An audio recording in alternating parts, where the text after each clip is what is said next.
In this video, I'm going to discuss something that not many people talk about, which is what are the downsides of a two-room flexi flat, whether it's type 1 or type 2. Because if you are thinking about applying for a two-room flexi unit, it would be good to understand what are the trade-offs before making the decision. The first downside is the domestic helper dilemma. One major practical point, especially for seniors or individuals who might require live-in assistance down the line, which is hiring a foreign domestic worker. A two-room flexi unit consists of just one bedroom and a living area. The size depends on the type. Usually for type 1 is about 36 square meters, and for type 2 it's usually about 45 square meters. Under the Ministry of Manpower guidelines, employers are required to provide proper private accommodation for live-in helpers. Typically, this would be a dedicated bedroom with reasonable privacy. Setting aside a separate private space inside a one-bedroom layout without encroaching your own living area can be tricky. Of course, there's a bomb shelter there, but still, the overall size of a two-room flexi flat is objectively small. You might wonder, can I just rent a small room nearby for my helper to sleep at night? But unfortunately, under the standard MOM work permit regulations, live-in helpers must stay at the same registered residential address as their employer. You generally cannot house them in a separate location. This creates a paradox for buyers who require full-time care because you cannot legally house your helper elsewhere, but fitting two or more people with full privacy into a two-room unit can feel very tight. The second downside is zero bedroom rental flexibility. Many Singaporeans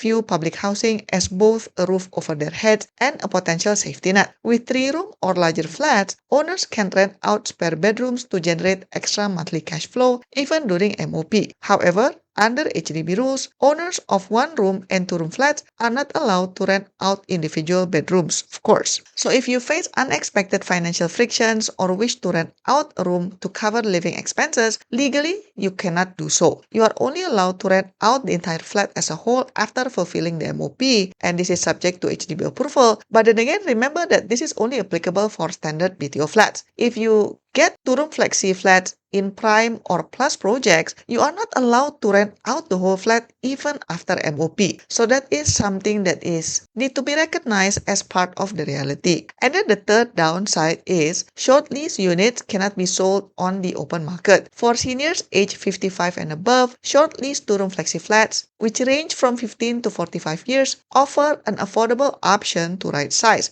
However, short lease flats come with special conditions. Number one, you cannot resell them in the open market. Number two, you cannot left it to beneficiaries in a will. So, if your plan changes, such as you want to move in with your family or transition to specialized care facilities, the flat itself must be returned to HDB. Again, I'm talking specifically for two-room flexi short lease units, not the typical two-room flexi 99-year leasehold. While HDB will refund a prorated amount based on the remaining unexpired lease, you won't be able to list it on the open market or capture potential price appreciation. And then the fourth downside would be the resale levy. If you are a younger buyer purchasing a new two-room flexi flat, you are utilizing your first-timer housing subsidy privilege. If your income increases in the future and you decide to sell your two-room flat to buy another new subsidized HDB flat or even executive condo, then you will be categorized as a second-timer and subjected to a fixed HDB resale levy. Because two-room flats have smaller overall dollar values, their absolute capital growth is generally modest. After clearing your outstanding CPF loan balance with interest and paying the fixed resale levy, your remaining cash proceeds for upgrading may be leaner than expected. Downside number 5 would be renovation and structural limits. Compact layouts call for creative interior design. Many homeowners dream of knocking down walls to create an open concept studio feel. However, because two-room flexi blocks are designed to optimize space and structural integrity in dense buildings, several internal partition walls or key sections around the household shelter are load-bearing and cannot be hacked. Before committing to custom renovation plans, it is important to check the floor plan carefully to see what can and cannot be modified. And then downside number 6 is lower CPF housing grant ceiling for future resale buyers. If you own a standard 99-year lease two-room flat and decide to sell it on the open market in the future, your pool of prospective buyers will mainly consist of eligible single citizens or lower income buyers. HDB CPF housing grants for buyers purchasing resale two-room flats are capped at lower maximum amounts compared to three-room or four-room resale units. Because future buyers receive lower grant subsidies, their overall purchasing budget is naturally tighter, which tends to keep resale price growth for two-room units gentle and steady rather than sharp. And then downside number 7 is storage and appliance sizing. On a day-to-day practical level,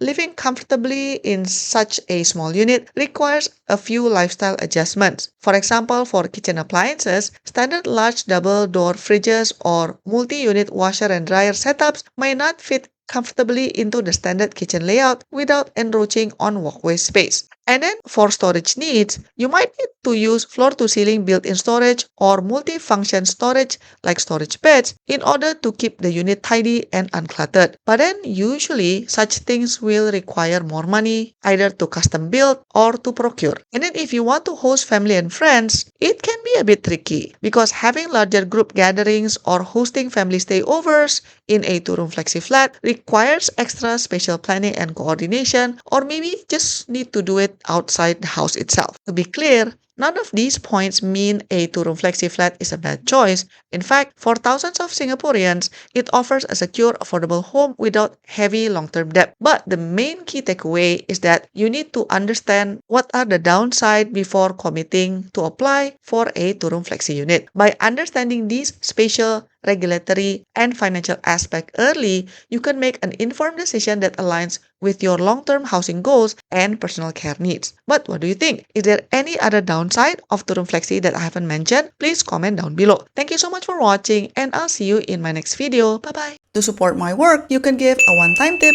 by pressing the thanks button, pick the amount that you want, and click buy and send. Or you can also press the join button for exclusive contents and monthly membership. Your support means a lot to keep us independent. Thanks for watching, and I'll see you in my next video. Bye bye!